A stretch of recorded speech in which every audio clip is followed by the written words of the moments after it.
In the early and mid-90s, children began to disappear en masse in Colombia. Some of them were found, but for others, nothing was ever discovered.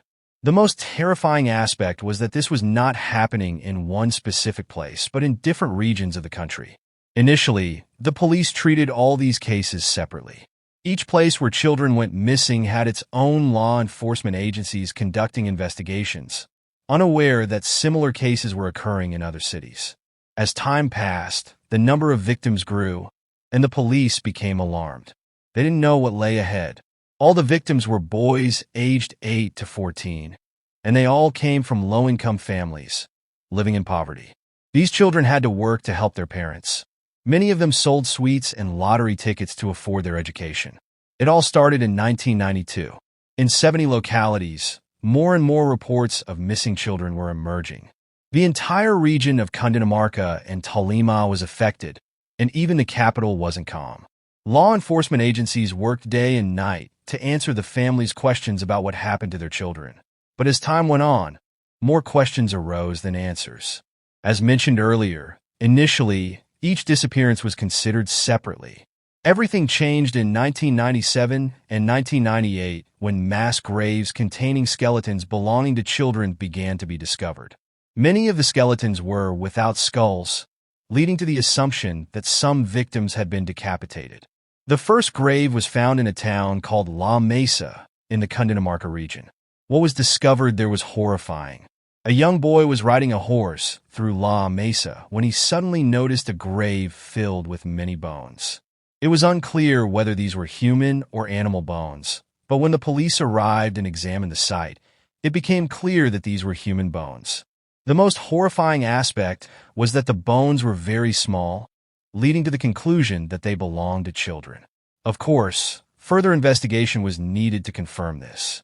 Approximately 14 skeletons were found in this first grave. Soon after, other graves were discovered in a nearby village. One of these graves contained 12 skeletons, but only 9 skulls. All the skeletons had remnants of skin and pieces of clothing. But something stood out. Around the necks of many of them was a small rope and its remnants. This was a shocking discovery. Law enforcement agencies had to review data from previous cases to understand what they were dealing with. They began connecting one case to another. In early 1997, another grave was found in a place called Villa Olímpica, also in the La Mesa area. For children's skulls were found there. Additionally, other such graves were discovered. By that time, a total of 9 graves containing 42 skeletons had been found. It was determined that the bones had been underground for approximately 5 years. Graves were found in Valle del Cauca, Antioquia, Bogotá, and Valle del Cauca. After that, there were 2 more discoveries.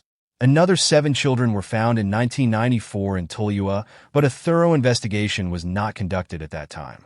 It is also known that in November 1994, a grave with the same number of children's skeletons was found in Zarzal. Besides the task of figuring out who was behind all this, the police faced another significant problem: identifying the remains of all the children. There were only skulls and some bones, making it very difficult to determine exactly to whom they belonged. DNA testing was needed to find out, but the problem was that these tests were very expensive at the time. There were many children's remains that needed to be identified, and there were not enough funds. They then decided to turn to experts in facial reconstruction from skulls. However, this was very challenging, especially since there were no established standards for reconstructing a child's face from a skull. The problem is that in the process of growth, children do not yet have fully developed facial features.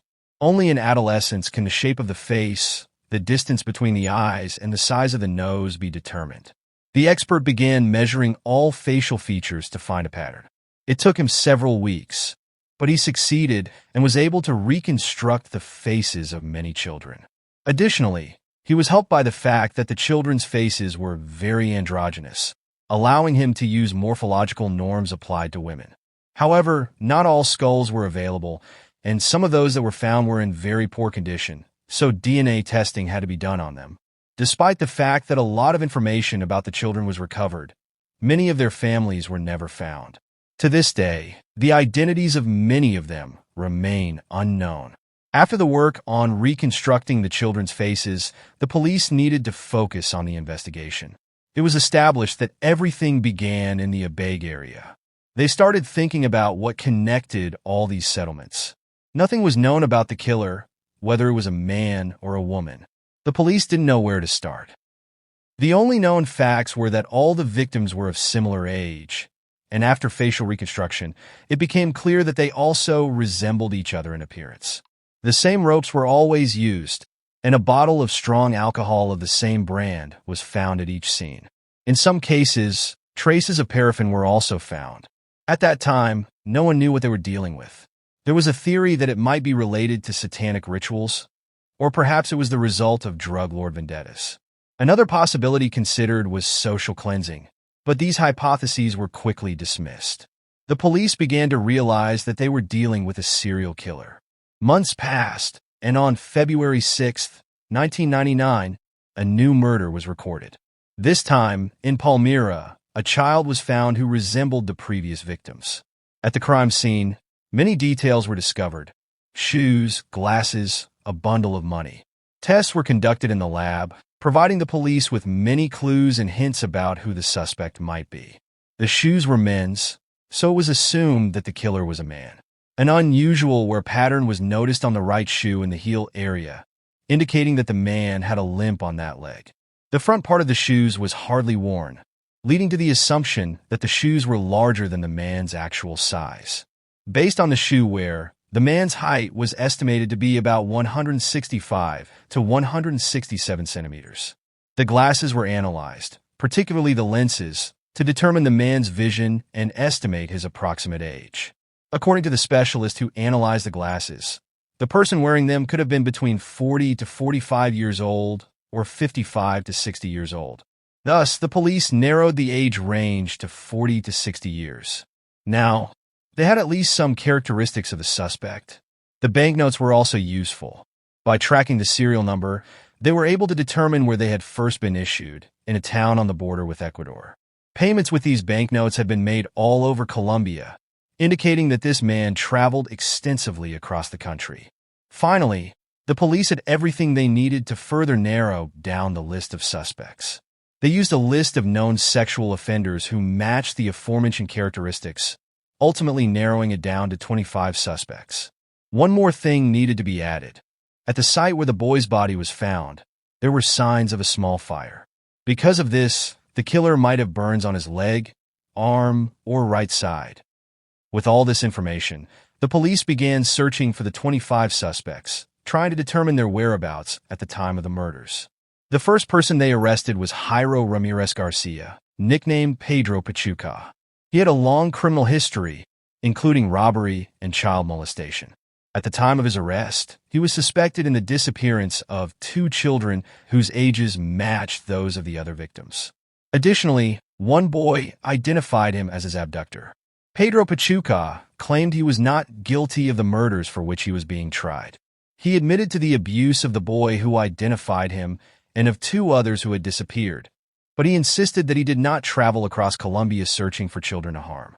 Pedro Pachuca's arrest not only failed to bring closure, but also created more uncertainty. While Pedro was in prison awaiting the results of the investigation, 4 more children were found dead in Bogotá. The police had to drop the charges against him. Pedro Pachuca was the first person to be tried for these crimes. During the early years of the investigation, police in each region had their own suspects. The same happened in Bogotá. In 1993, a man named Javier Garcia Tinoco was arrested. The mother of one of the missing children said she had conflicts with him over land and that he might have been taking revenge. He also resembled a composite sketch made by a girl who saw him with one of the missing children just hours before the disappearance. Javier Tinoco claimed his innocence.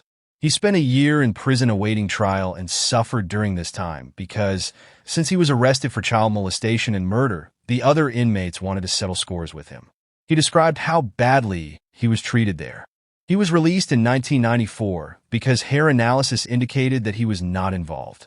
However, a judicial error occurred. While he was in prison, even before the hair test, the judge had already sentenced him, so he had to return to prison and spend several more years there until everything was resolved. It was later revealed that Javier Garcia Tinoco had come face to face with the real criminal. When it became clear that Pedro Pachuca was innocent and there were no other suspects, the lead investigator in the case traveled to Bogotá. Prior to that, he had been conducting the investigation from Pereira. In Bogotá, he began searching for registered cases similar to the recent child disappearances. He found a case involving a 12-year-old boy named Ronald Vergara, who had been tortured and killed. The details of the case were very similar to those of the case being investigated at the time. This incident took place in Fusagasugá, 60 kilometers from Bogotá. In Ronaldo's case, there were witnesses. Some said they saw the boy talking to a man a few hours before his disappearance. These were employees of a cafe located near where the boy's body was later found. A composite sketch of the suspect was made based on the descriptions provided by these individuals, and the police managed to locate him. It was Luis Alfredo Garavito Cubillos. This man had been in the town for only a short time, and few people knew him. However, during the interrogation, nothing could be obtained that would indicate his guilt. He had an alibi. He said he was with friends at a nearby bar. Although no one could confirm this, there was also no evidence against him, so the police had to release him. After this, the investigation didn't progress much. The investigator was struck by the fact that Alfredo Garavito was born in the same place where, in his opinion, the murders began. Moreover, he gave his address as Trujillo, a town where a grave was also found. Besides this, he fit the suspect profile perfectly. He wore glasses, was the right height and age, and was on the list of 25 suspects due to the case with Ronaldo. His exact whereabouts were unknown, so it was decided to check the last address in his file. It turned out to be his sister's address. The sister said she hadn't seen him in a very long time, but during their last meeting, he left a bag full of belongings. She allowed the police to inspect it, and they found numerous pieces of evidence.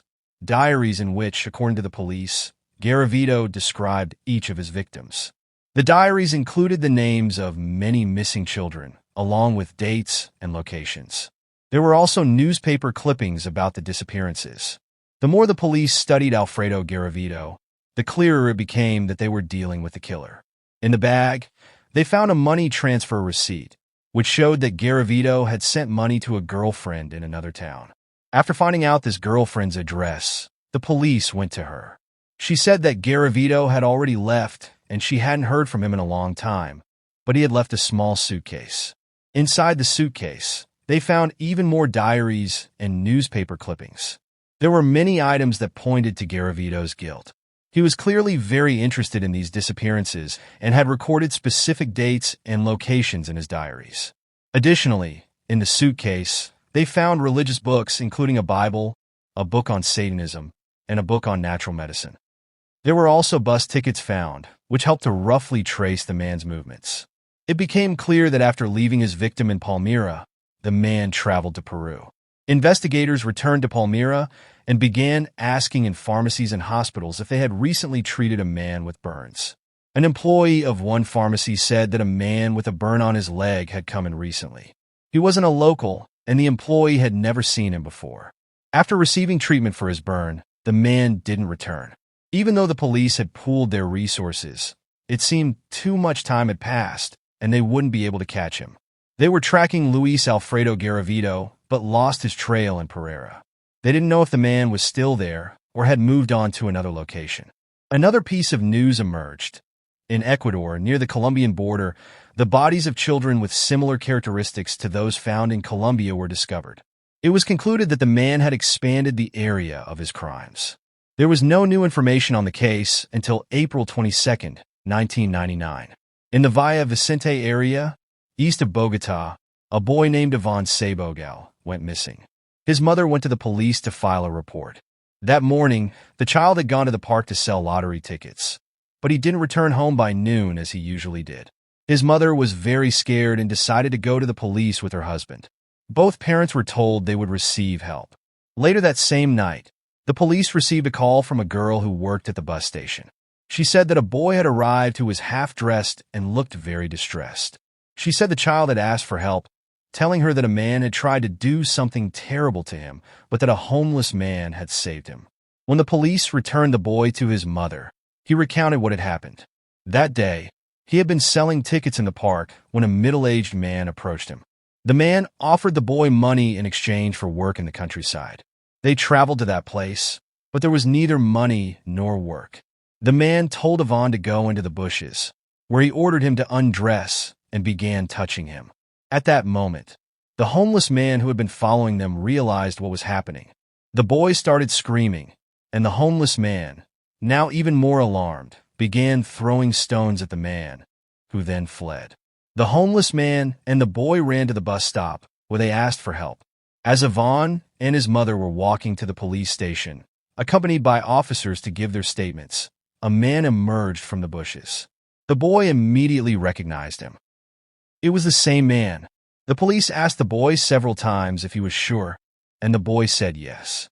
The man was then taken to the station for questioning and arrest. He said his name was Bonifacio Moreira and showed his ID. It was noted that he had a strong resemblance to Luis Alfredo Garavito, who had been sought across Colombia. They also noticed that the man's signature didn't match the one on the ID. He signed about 5 documents at the police station, and each signature was different.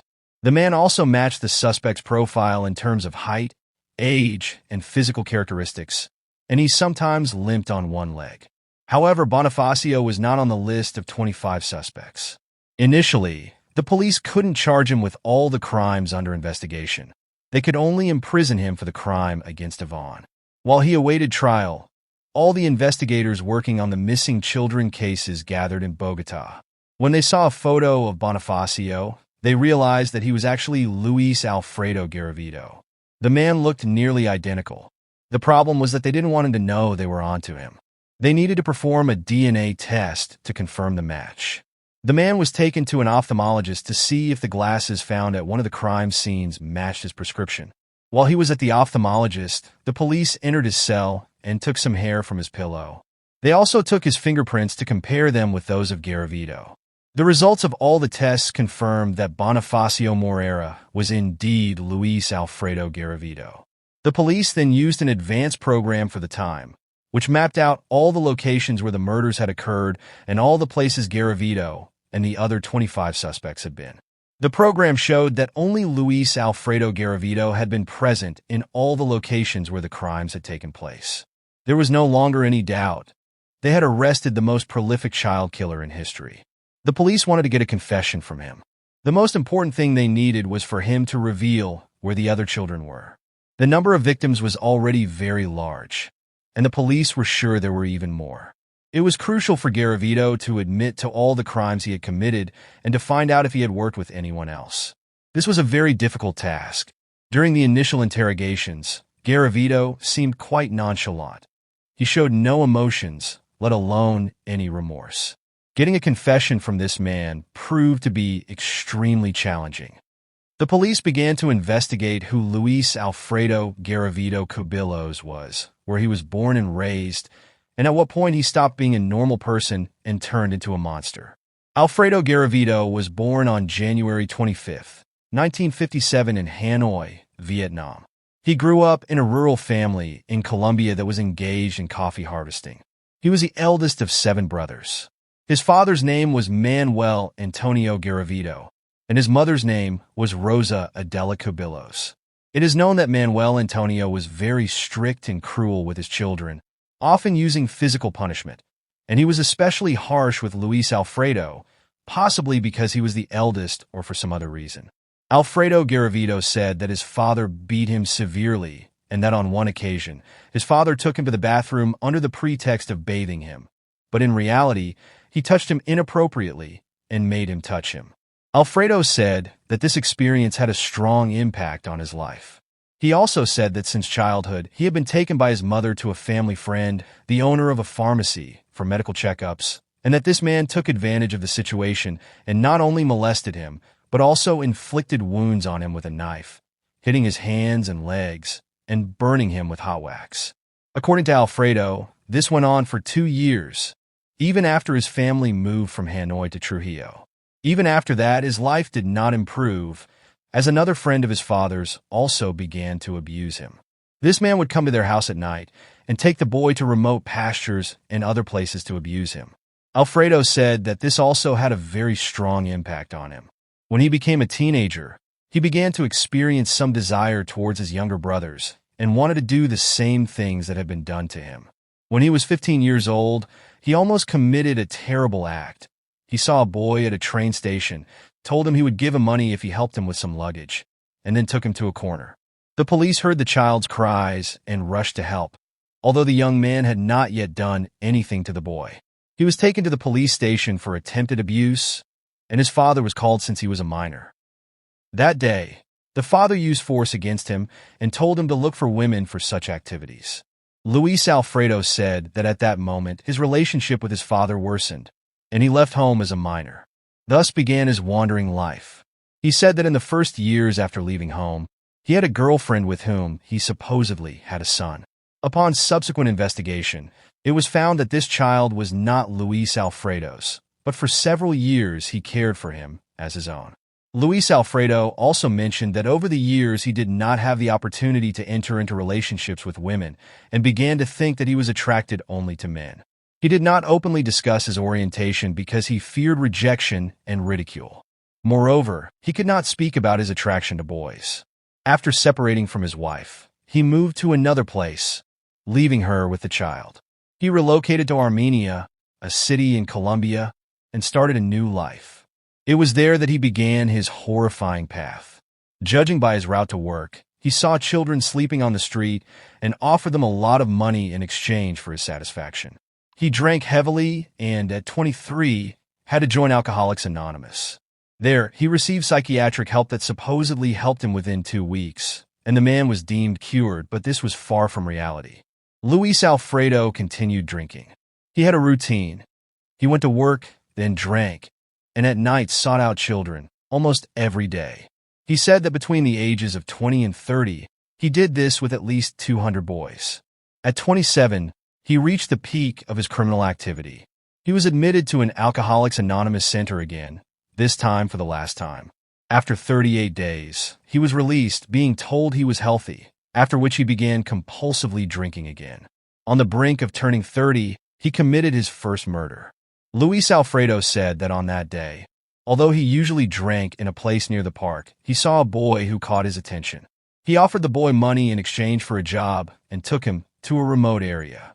The boy walked very slowly, and along the way, the man managed to enter a store and buy 3 items: a knife, rope, and a bottle of strong alcohol.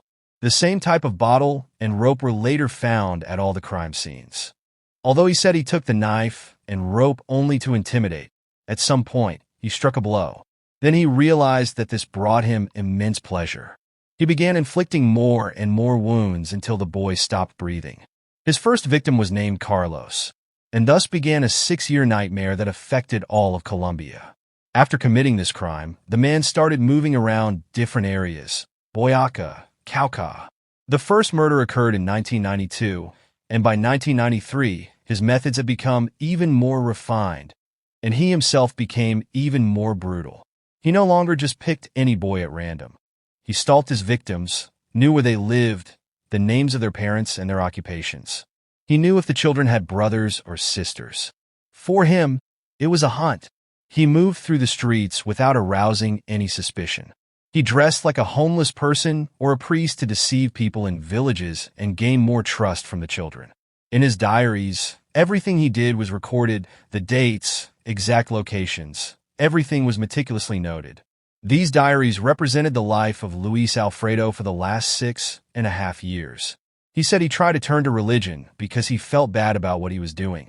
He dabbled in occultism, Satanism, and other alternative religions, but none of them could rid him of his criminal desires. He said he wanted to take revenge on the world for everything that happened to him in childhood. He claimed that he inflicted the same wounds on his victims that he himself received as a child, particularly injuries caused by melted wax. Often, Luis Alfredo took candles and lighters with him to inflict burns, saying that the same was done to him in his childhood. When he finally confessed to everything and revealed where he had buried the rest of the victims, it became clear that the number of victims reached 200 people, plus another 200 children whom he attacked, but did not kill, making a total of 400 victims. He earned the title of the most prolific child serial killer in history. He also claimed that he acted not only in Colombia, but also in some small towns in Ecuador on the Colombian border. Although this was a very high-profile case, and he was charged with numerous offenses, the sentence was not severe enough. Allegedly, he was given more than 1,800 years in prison for all his crimes, but due to certain laws, the term was reduced. Firstly, there is no life imprisonment in Colombia. No one can stay in prison for life unless they die in a fight or another incident. The maximum sentence is 60 years. From these 60 years, another 20 years were deducted because Luis Alfredo Garavito cooperated with the police and revealed where the other bodies were buried. For this, the prosecution was supposed to reduce his sentence, and this was done. In the end, the man was supposed to serve only 40 years. The sentence was handed down in 2001, but now there is another problem. There is a law stating that prisoners who have reformed can be released after serving 60% of their sentence. Luis Alfredo Garavito, after all the time spent in prison, can be considered reformed. He started attending church, was baptized in prison, claimed he had changed and deeply regretted his crimes, and he also completed school. In conjunction with his good behavior, all this made him an excellent candidate for release after serving 60% of his sentence. The law does not specify that it cannot be applied to prisoners who have committed violent crimes, so Garavito might take advantage of this, which is what his lawyer is pursuing. The criminal gave 2 major television interviews, one for a Spanish media outlet and another for a Colombian one. In one of these interviews, he said he suffered from erectile dysfunction and had never fathered the children he killed. This was odd because in the other interview, he said the opposite. He stated, "You should fear me. I am one of the most significant serial killers in history. I have committed a series of actions that violate laws and moral norms. I am just a person who made mistakes like anyone else. But am I dangerous? No, not at the moment. I don't think so." When discussing criminal acts, he was asked if he meant murder. He replied, "Yes, of course, murder. Did you commit many of them?" "Yes, that's true. I told the police about it." "How many are we talking about?" "I don't remember the exact number. It's over 100. He was asked if he knew the exact locations of most of the graves. He said he did not bury any of the victims. He just left them on the surface, never burying them. Garavito contradicted himself in many ways in the 2 interviews. Mostly, only bones were found. How are they going to analyze 20-30 bone remains that have been lying for a year or 2, with no meat or anything left? How can medical professionals determine if the victims were from the moon or not? I have a reptilian dysfunction, so I didn't do it. Murder is considered normal, but for the rest, only God can judge me. In 2023, in the remote mountains, Alfred may be able to claim freedom. Many consider this disrespectful to the 7 families who continue to mourn their children. It is also disrespectful to the victims, both those who are no longer alive and those who are still with us and suffering the consequences. He bit me all over my body. I cried and screamed. He threatened me not to scream. He laid me face down on the ground, took a knife and inflicted 67 wounds on me. Here, I was tied up without food. Whatever he did it in my ass. He cut me with candles. He bit me. On the 3rd day, he was on top of me. Everything was in front of me before I escaped. He inflated everything over me one last time. There are also indirect victims, not just the children and their families. As you remember, there were people who went to prison for these crimes. For example, a man named Garcia Tino, who spent a lot of time in prison, almost 4 years, for a crime that was later found to have been committed by Garavito. In prison, they met face to face with the real maniac. Peninoka said that Garavito asked him for forgiveness. But of course he could not forgive him because he had destroyed not only his life, but the lives of many children, due to the way other inmates treated him. After being released from prison, Utok developed schizophrenia. Although he was released, he could not live a normal life. He could not find a job. He had no money, often slept in dumpsters or under bridges, took many medications, and was no longer the same person. After his release, his lawyer filed a lawsuit, which helped him receive $1 million in compensation. But according to Carrera Garcia, he did not receive a single cent of that amount. Now he lives begging for alms, selling used items, and helping his neighbors. His life was completely destroyed. The first 7 days in prison were normal, but then a guard came into the cell with a newspaper in his hand and showed a photo, saying, "Look who's so handsome here." I was grabbed somewhere. About 80 other inmates beat me up. In another prison, I spent almost a year in suffering. I was not allowed to attend breakfast, lunch, or dinner. I was placed in a cell where the water reached my ankles. There was no space to sleep. I was sick, and through the bars they threw knives at me. Luis Alfredo Garavito had many different nicknames, such as the Monster from Phenol, the Theater Killer, and the Priest. They referred to him by these names because of the harm he inflicted on his victims. It is important to remember this because he will soon be released. He is doing everything he can to get out of prison and is almost certain that he will succeed. However, it is very likely that he will start committing crimes again and seek out boys. He could be released in 2023, which means he will be 60 to 70 years old. He is in isolation, looks good, eats well, appears healthy, and is not beaten by other inmates because he is isolated. He has permission to use the phone for 6 hours a day and can speak with his lawyer. Many people believe that when he is released, he will be executed unofficially, but no one knows what will actually happen. What is clear is that if he is released next year, he will serve only 2 months for each murder. This is clearly not enough, and the families of the victims are trying to prevent this. Luis Alfredo Garavito's crimes are known nationwide, and it is not only his actions that are terrifying, but also the injustice of him potentially being released so soon.